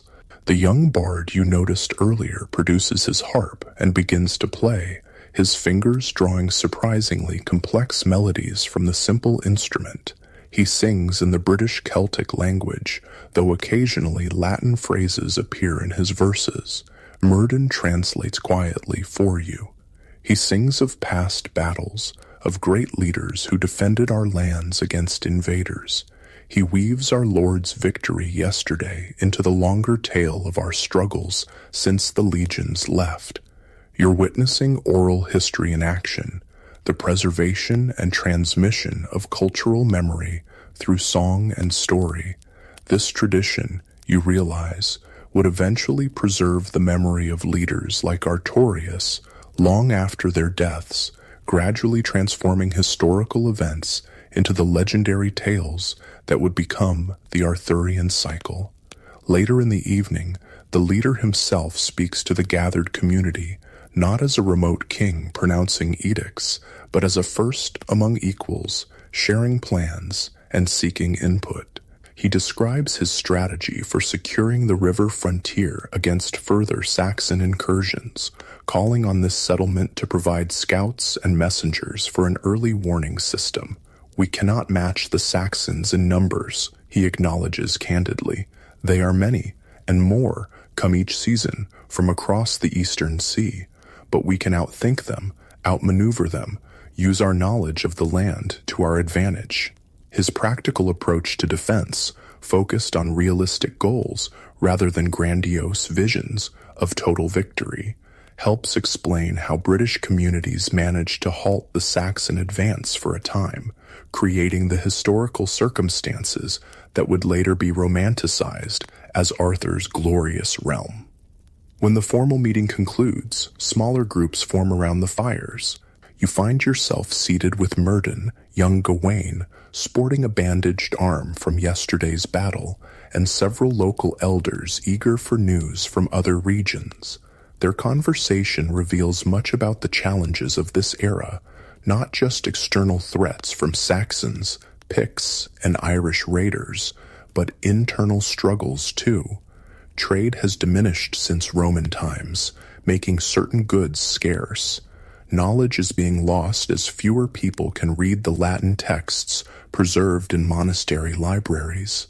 Disputes between tribes flare up despite the leaders' efforts at unification. It was easier in some ways under Rome, admits one gray-haired elder. Their laws were clear, their roads were safe, their coins were trusted everywhere. But we paid for that safety with our freedom, our traditional ways. And now we must find our own path, Murden responds, taking what was good from Rome, but remembering who we were before they came, who we truly are. This tension between Roman and Celtic, between past and future, between different visions of Britain's destiny, would become a central theme in later Arthurian tales, expressed through conflicts between characters, representing different values and traditions. As the evening progresses, you notice the leader sitting somewhat apart, deep in conversation with a travel-stained messenger who must have arrived while you were distracted. Their expressions are serious, their gestures suggesting disagreement or concern. "Trouble?" you ask Murden quietly. "Always," he sighs. News from the Northern Territories suggests the Pictish tribes are raiding again across the old Roman wall, and some of our own chieftains in the Western Highlands grow restless under our Lord's authority. This constant pressure from multiple directions, Saxons from the east, Picts from the north, internal divisions among the British themselves, helps explain why any unification achieved by a leader like Artorius would prove temporary. The historical reality was more complex than later legends would suggest, with no simple division between good and evil, no clear path to lasting victory. As people begin to seek their sleeping places for the night, you witness a small, tender moment that humanizes these historical figures. The leader, despite his obvious fatigue, takes time to visit each of his seriously wounded men, speaking quietly with them, clasping hands or touching shoulders in reassurance. You see how his warriors look at him with genuine devotion, not forced deference. He remembers every name, Bedwyr says, appearing beside you. Knows their families, their villages, their skills and hopes. That is rare in a great leader. This human connection, this compassionate leadership, might explain why the memory of a Dark Age warlord would persist and evolve into the noble King Arthur of later legends, not just his military successes, but his character as a leader who cared for his people. Finding your assigned sleeping place in a simple guest house, you settle onto a straw-filled mattress, pulling a woolen blanket against the night's chill. Through the smoke hole in the roof, stars are visible, the same constellations that these people know by different names, that guide their planting and harvesting, that feature in their stories of gods and heroes. Sleep comes more easily tonight, but brings vivid dreams, fragments of all you've witnessed merging with images from Arthurian legends you've known since childhood. In your dreams, the practical Dark Age warrior Artorius transforms gradually into the mythical King Arthur, his leather armor becoming shining plate mail, his hill fort evolving into the fantastic towers of Camelot. You see how, over centuries of retelling, historical events could take on magical qualities, how real people could become larger than life. You wake briefly in the deepest part of the night, the settlement silent around you except for the soft tread of night sentries and the occasional call of an owl. In this quiet moment between sleep and wakefulness, you reflect on what you've learned about the possible historical roots of the Arthurian legends. The real Dark Age Britain was harsher, more pragmatic than later romantic tales would suggest, a society fighting for survival amid the collapse of Roman order, the pressure of Germanic migration, and climate changes affecting agriculture and settlement patterns. Yet within this challenging reality, you've witnessed courage, wisdom, compassion, and community, the human qualities that would eventually be idealized in the Arthurian tradition. As sleep reclaims you, your last conscious thought is anticipation of tomorrow's arrival at the main stronghold and what final insights you might gain about the historical reality behind one of the world's most enduring legends. Morning begins early again, the camp stirring before full daylight. After a simple breakfast, the column forms for the final leg of the journey back to the hill fort stronghold that might be the historical kernel of legendary Camelot. Riding beside Bedwyr as the sun climbs higher, you ask him about the leader's background, hoping to understand more about how a real Dark Age warrior could evolve in cultural memory to become the mythical King Arthur.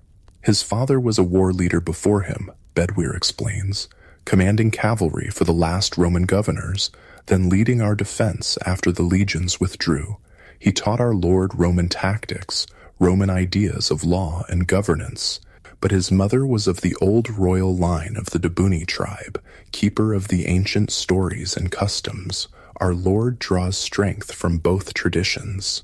This dual heritage, Roman and Celtic, would become a defining characteristic of the Arthur figure in later legends, representing the blending of different cultural influences in post-Roman Britain.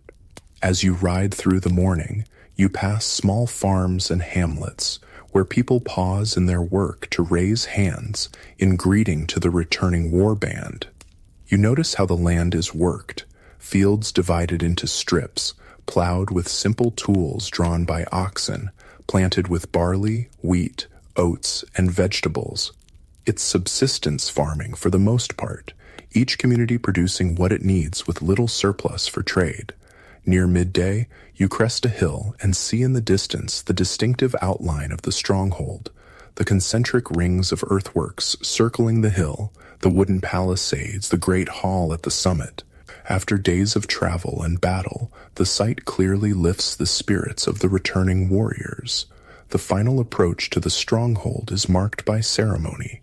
Sentries on the outer walls spot the column and sound horns to alert the community. People stream from the gates to welcome the returning fighters, and as you enter the settlement, you're swept into a scene of joyous reunion. Families embrace returning warriors. Children dart between adults, excitedly asking about the battle. Elders nod in approval at the news of victory.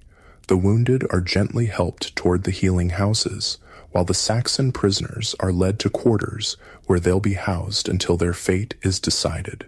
Through it all, you observe the leader, the man called Artorius, the possible historical Arthur, moving among his people with natural authority, tempered by genuine connection. He isn't set apart by elaborate trappings of royalty or treated with fawning deference. His leadership seems based on earned respect rather than inherited privilege. As the initial excitement of the return subsides, practical matters take precedence. A council is called in the Great Hall to discuss the implications of the battle, the disposition of the Saxon prisoners, and strategies for securing the frontier. You're invited to attend, perhaps as a courtesy to a guest who has shared in the campaign's dangers. Inside the Great Hall, a large fire burns in the central hearth, smoke rising to vent through the hole in the thatched roof. The leader sits not on an elaborate throne, but on a simple wooden chair slightly elevated on a small platform. Around him gather representatives of different communities and interests, tribal elders, war leaders, craft masters, and a few women whose bearing suggests they hold positions of respect and authority. This gathering, you realize, might be the historical seed from which the legendary Round Table would grow, not a formal order of knights, but a council where different perspectives were heard and valued. The discussions are practical and direct. Reports are given about Saxon movements in other areas. Supplies are allocated for rebuilding the burned village near the river. Arrangements are made for integrating those Saxon prisoners who wish to settle under British authority. Throughout, You notice how decision-making is neither wholly democratic nor strictly hierarchical. The leader clearly has final authority, but seeks consensus when possible, listening to contrary views with genuine consideration. This balance of strong leadership with collaborative governance might explain why the Arthur figure would later be remembered as both a powerful king and the head of a fellowship of equals. As the council concludes, with tasks assigned and plans agreed upon, you find yourself reflecting on what you've witnessed during your time in this Dark Age world. Behind the romantic Arthurian legends of later centuries, you've glimpsed a more complex and in some ways more compelling reality, a society in transition, fighting for survival while trying to preserve what was valuable from its dual Roman and Celtic heritage. The real achievement of leaders like the historical Artorius wasn't establishing a fantastic realm of chivalry and magic, but something perhaps more impressive, holding together a fragmenting world, preserving knowledge and culture that might otherwise have been lost, and giving their communities a chance to adapt and survive through extraordinarily challenging times. This, you think, is the true once and future king, not a mythical figure who would someday return from Avalon, but the enduring human capacity for courageous, compassionate leadership in times of great uncertainty. That legacy lives not in magical swords or fantastic quests, but in the ordinary courage of people facing change and challenge with determination and hope. After the council disperses, you find yourself with an unexpected invitation. Myrddin approaches, his manner warm but somehow more formal than before. Our Lord wishes to speak with you privately, he says. He has questions about your homeland, your journey, your purpose here. You follow Myrddin to a smaller building adjacent to the Great Hall. Perhaps the leader's private quarters. Unlike the communal spaces you've seen so far, this room shows evidence of more personal use. A simple wooden table holds scrolls and writing implements, evidence that literacy, while rare, hasn't vanished entirely in this post-Roman world. Herbs hang drying from the rafters, filling the air with their fragrance. A fine wool tapestry depicting a hunting scene adds both decoration and insulation to one wall. The man you've come to think of as the historical Arthur, Artorius, the Bear of Britain, sits beside a small fire, his expression thoughtful. He gestures for you to join him on a bench while Myrddin remains standing nearby. For a moment, none of you speak, the only sound the gentle crackling of the fire and distant voices from outside. You have traveled with us, watched us fight, listened to our counsels, the leader finally says. Yet you remain a mystery, stranger. You dress differently, speak differently, know things you should not know, and ask questions about matters few would think to question. His tone isn't accusatory, but curious, even respectful. This isn't an interrogation, but an invitation to share, leader to leader, across a gulf of understanding that feels wider than just culture or language. With careful words, mindful of not disrupting history more than your presence already has, you explain that you come from a distant time, drawn by curiosity about this pivotal age when the old Roman order was fading and something new was taking shape. You mention that in your time, stories are told of a great leader who united the Britons against Saxon invaders, stories that have grown and changed over centuries. Rather than dismissing this fantastic claim, Artorius listens with surprising openness. Perhaps in an age where boundaries between natural and supernatural remain fluid, where Christian miracles and older magical beliefs coexist, the idea of a traveler from the future isn't entirely implausible. And these stories of this leader, he asks finally, what do they say of him?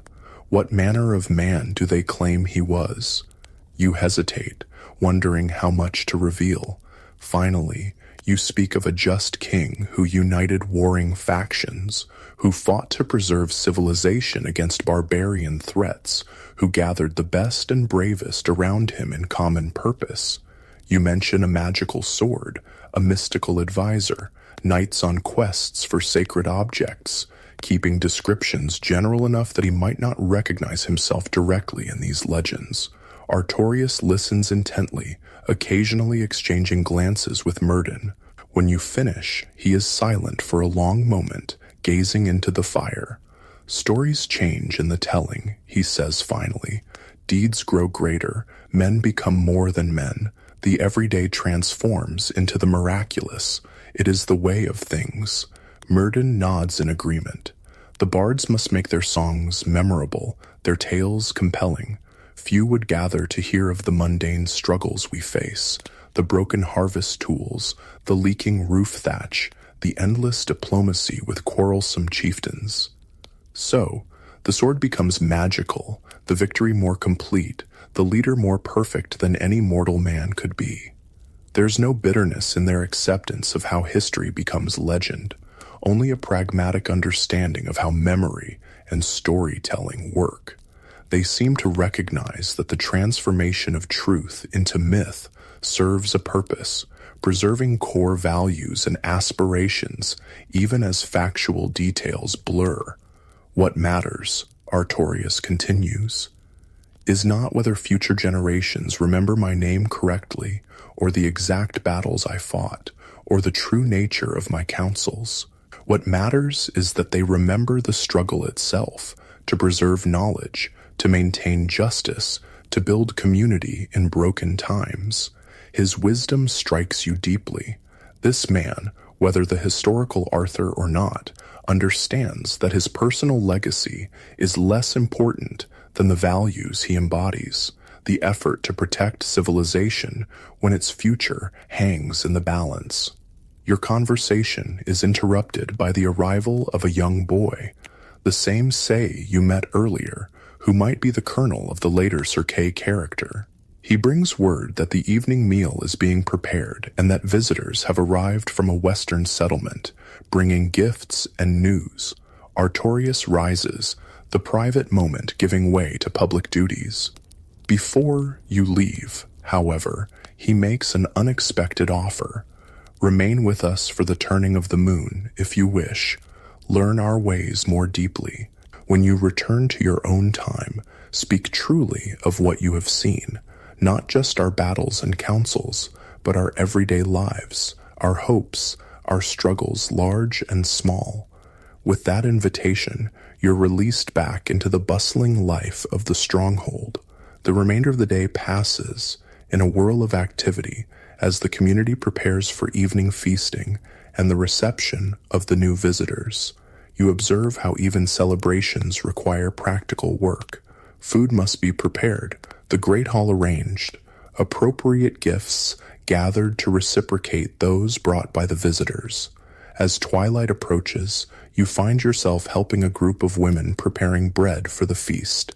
They've incorporated you into their work without fuss, showing you how to knead the coarse dough made from locally grown barley and spelt. Their conversation flows around you, discussions of children and households mixed with astute observations about tribal politics and community needs. You realize that women in this society, while occupying different roles from men, hold significant influence. They manage households, practice healing arts, preserve cultural knowledge through stories and songs, and often oversee food production, arguably the most crucial aspect of survival.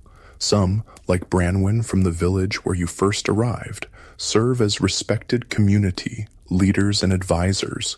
This more balanced gender dynamic helps explain why women in Arthurian legends, Guinevere, Morgan Le Fay, the Lady of the Lake, would play such significant roles, unlike the often marginalized female characters in other medieval tales. The evening's feast brings together the entire stronghold community. The great hall blazes with light from torches and the central hearth. People arrange themselves on benches along trestle tables. with the main table at the elevated end occupied by Artorius, his chief warriors, Myrddin, and the visitors from the western settlement. These visitors bring interesting news. They speak of trading ships from across the western sea, from Hibernia, Ireland, and even further from the lands the Romans called Hispania.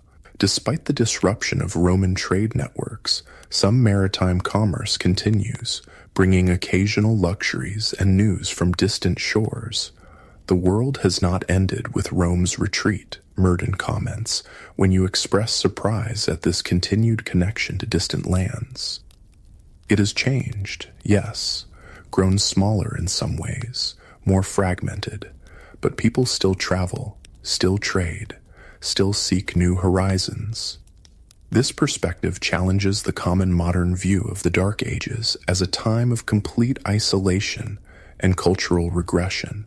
While certainly more limited than during the height of Roman power, connections remained, preserving threads of commerce and communication that would eventually strengthen again in later centuries. As the meal progresses, the formal business of the gathering takes place. The Western visitors have come seeking judgment in a dispute between neighboring communities over grazing rights. Artorius listens to both sides, asks penetrating questions, and finally proposes a solution that draws on both Roman legal principles and older tribal customs.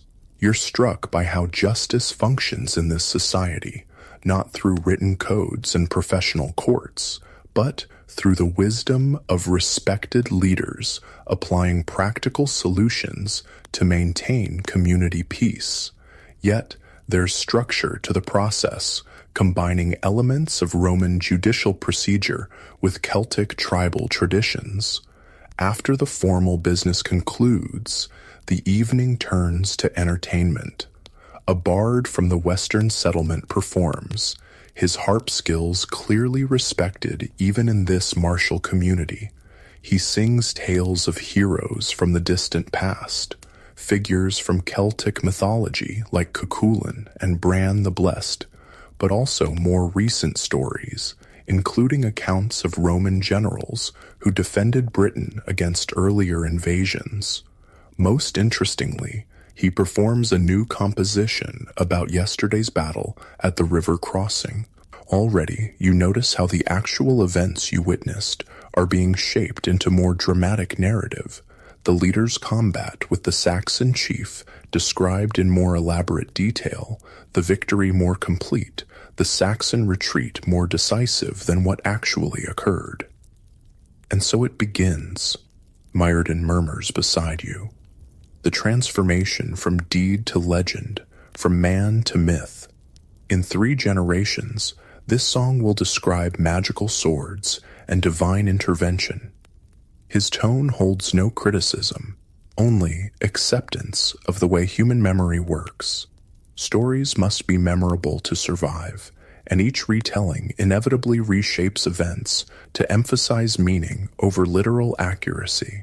As the evening deepens and the celebration continues, you notice how different aspects of this society's heritage blend together. In one corner, children play a board game clearly derived from the Roman ludus Latrunculorum, a strategy game similar to chess. Nearby, warriors exchange boasts and arm wrestling challenges in a fashion that would have been familiar to their Celtic ancestors centuries before Rome's arrival. The food similarly reflects this cultural blend, dishes combining Roman culinary techniques with local ingredients, Mediterranean flavors adapted to British resources. Even their clothing shows this mixing of traditions, tunics cut in Roman styles but decorated with Celtic patterns, brooches incorporating designs from both cultures. What you're witnessing isn't the complete disappearance of Roman civilization, nor the untouched survival of pre-Roman Celtic culture, but something new emerging from the creative tension between these influences. Exactly the cultural matrix from which Arthurian legends would eventually grow. Late in the evening, when many have sought their sleeping quarters and the great hall grows quieter, Bedwyr joins you near the banked central hearth. His expression is thoughtful as he gazes into the glowing embers. "Myrddin tells me you may be leaving us soon," he says. "Returning to your distant home." When you acknowledge this, he nods slowly. "I thought this might be so. Travelers like you seldom stay." He hesitates, then continues. "Before you go, I would ask something of you. Remember us as we truly were, not perfect heroes from songs, not savages without learning or wisdom, but people striving to preserve what matters while adapting to a world in flux." His request touches you deeply. This warrior, who might be the seed of the legendary Sir Bedivere, isn't concerned with personal glory, or how his own deeds might be remembered, but with the authentic portrayal of his entire community, their struggles, their values, their humanity. "In your time," Bedwyr continues, "do people still face such challenges? The need to preserve knowledge while embracing necessary change? The struggle to build unity from diversity? The defense of community against those who would destroy rather than create?" His questions strike at the heart of human experience across all eras. You realize that despite the vast differences in material culture and specific historical circumstances, the fundamental challenges facing Bedwyr's society resonate strongly with those of your own time. "These struggles never truly end," you tell him honestly. "The forms change, the specific threats and opportunities evolve, but the essential human challenges remain." Rather than discouraging him, this answer seems to provide comfort. "Then perhaps our efforts here matter beyond our own time," he says. "Perhaps, in facing our challenges with courage and wisdom, we speak across the centuries to those who will face their own trials." This perspective, that human struggles and triumphs form a continuous thread connecting past, present, and future, offers a deeper understanding of why Arthurian legends have remained powerful for so long. They speak to enduring human concerns, presenting not just entertainment, but wisdom about leadership, community, and purpose that transcends their specific historical context. The next several days pass in a rhythm that gives you deeper insight into everyday life in this dark age community. You're welcomed into various aspects of the Stronghold's activities, sometimes observing, sometimes participating as your skills allow. You join hunting parties that venture into nearby forests, learning how these people sustainably harvest game using bows, spears, and trained dogs. Their knowledge of animal behavior and woodland ecology is sophisticated, passed down through generations of practical experience. You observe agricultural work in the fields surrounding the stronghold, seeing how crops are rotated to maintain soil fertility, how weather signs are interpreted to time planting and harvesting, how communal labor tackles the most demanding tasks like grain harvesting. In the craft workshops, you watch metalworkers, potters, woodcarvers, and weavers practicing skills that blend Roman techniques with older Celtic traditions.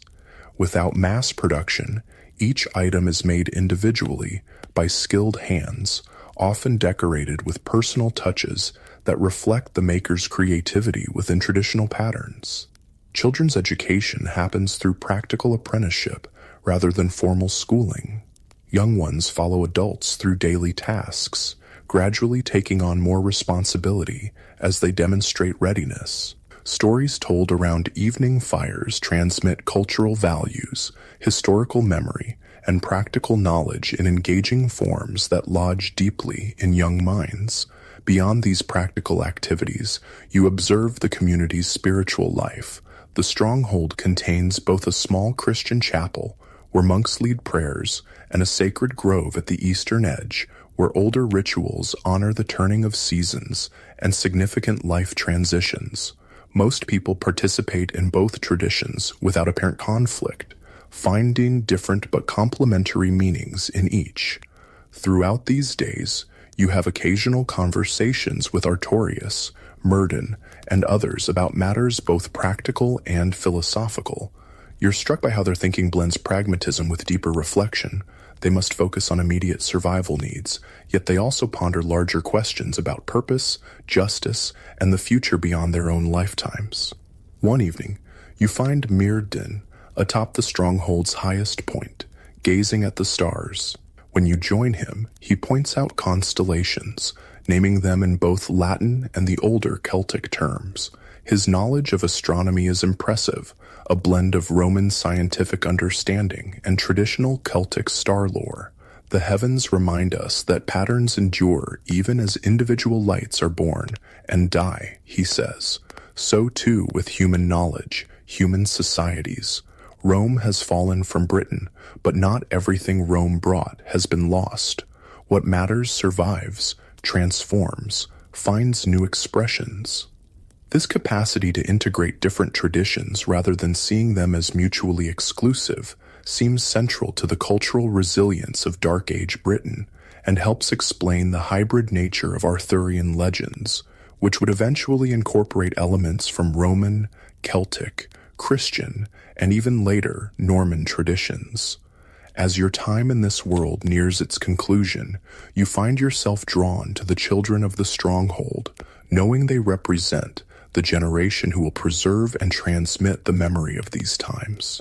You sit with them during evening story sessions, watching their faces as they absorb tales of Roman generals, Celtic heroes, Christian saints, and recent victories by their own leader. A particularly bright girl of perhaps 10 years asks you for stories from your homeland. Careful not to reveal too much, you nonetheless share some simpler tales that might resonate across the centuries. She listens with intense concentration, then nods seriously. "I'll remember your stories," she promises. "I'll tell them to my children, and they to theirs." In that moment, you understand viscerally how oral tradition works. The human chain of memory stretching across generations, preserving knowledge and wisdom even without written records. It's not perfect. Details change, contexts shift, meanings evolve. But the essential core persists, binding human experience across time. On your final evening, Artorias hosts a smaller gathering in the Great Hall, just his closest advisors, key warriors, and you. The atmosphere is contemplative rather than celebratory. These people sense that you'll soon depart, and there's a desire to share final thoughts, to ensure that what matters most about their world will travel with you. An older woman named Igraine, perhaps the seed of the character who would become Arthur's mother in later legends, speaks of the importance of remembering women's contributions to their society. "It is not only through war that we survive," she says firmly, "but through healing, teaching, nurturing, creating. These too are forms of courage, forms of strength." A warrior named Caius speaks of the honor code that guides their fighting. "We do not war for glory alone or for plunder," he insists. "We fight to protect what cannot protect itself, our children, our elders, our knowledge, our sacred places. A warrior without purpose